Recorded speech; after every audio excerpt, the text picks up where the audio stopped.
Richard Nixon, born on January 9, 1913, became president in the year of 1968. Before Nixon started working for the government, he signed up for the U.S. Navy.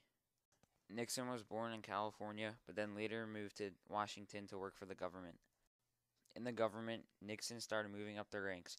He became vice president and served as that for 8 years. Many people began to trust Nixon when he showed interest in the Alger Hiss case. People believed that he was against communism and they trusted him a lot.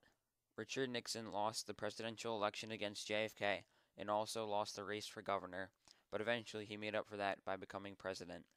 On June 17, 1972, 4 years after Nixon was elected, something happened that changed his presidency forever.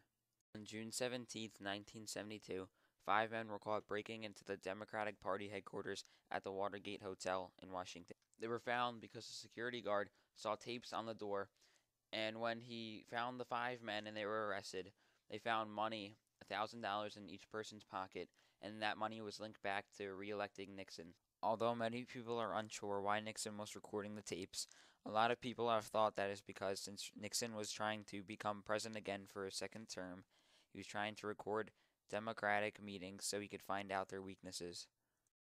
With all the news spreading about illegal recordings, Nixon tried to cover up what he did. I interviewed my grandma from Orlando, Florida, and she talks about how Nixon tried to cover up. When Nixon found out that the public knew about the recordings, what did he do? Well, he didn't tell the truth about it. So, you think he was trying to cover up? Yes. Since many people were starting to dislike Nixon, his cover-up was that he had no idea about the tapes. He said that he made mistakes and that he'd stay in office, but he did not break any laws. During this time, the news was exploding with new information. Everyone was excited to hear what would happen and what was going on. With all of the media and news going around about what Nixon did, he finally told everyone that he recorded the meetings, but he was very reluctant to give out the tapes. This action was illegal, so I asked my grandma if Nixon got in trouble for what he did. Did Nixon get in trouble for recording the meeting? If so, what were his consequences? Did he get in trouble for recording the meeting? He tape recorded the meetings, and he was very reluctant to turn over the recordings to the committee that was investigating it, and finally he had to do it. I saw that when Gerald Ford became president after Nixon, he pardoned Nixon for what he did. So is this why he wasn't arrested? Yes.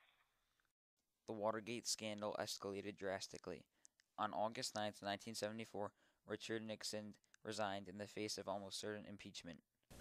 From the discussions I have had with congressional and other leaders, I have concluded that because of the Watergate matter, I might not have the support of the Congress that I would consider necessary to back the very difficult decisions and carry out the duties of this office in the way the interests of the nation will require. I have never been a quitter. To leave office before my term is completed is abhorrent to every instinct in my body. But as president, I must put the interests of America first. America needs a full-time president and a full-time Congress, particularly at this time with problems we face at home and abroad. To continue to fight through the months ahead for my personal vindication would almost totally absorb the time and attention of both the President and the Congress in a period when our entire focus should be on the great issues of peace abroad and prosperity without inflation at home. Therefore, I shall resign the presidency effective at noon tomorrow. Vice President Ford will be sworn in as president at that hour in this office. Since many people weren't sure if they could trust Nixon anymore, they were happy that Gerald Ford became president. They needed hope in a president that would do good for the country. Unfortunately, on April 22, 1994, Richard Nixon had a stroke that killed him. He was buried at the Richard Nixon Library and Birthplace in California. Even though the Watergate scandal was over 40 years ago, it still has a big impact on America today. A lot of citizens still feel that they can't trust presidents and what they're saying is actually true.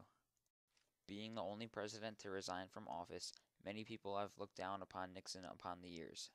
If you ask someone in the future what they remembered Richard Nixon from, they would say the Watergate scandal and being the first president to resign in office.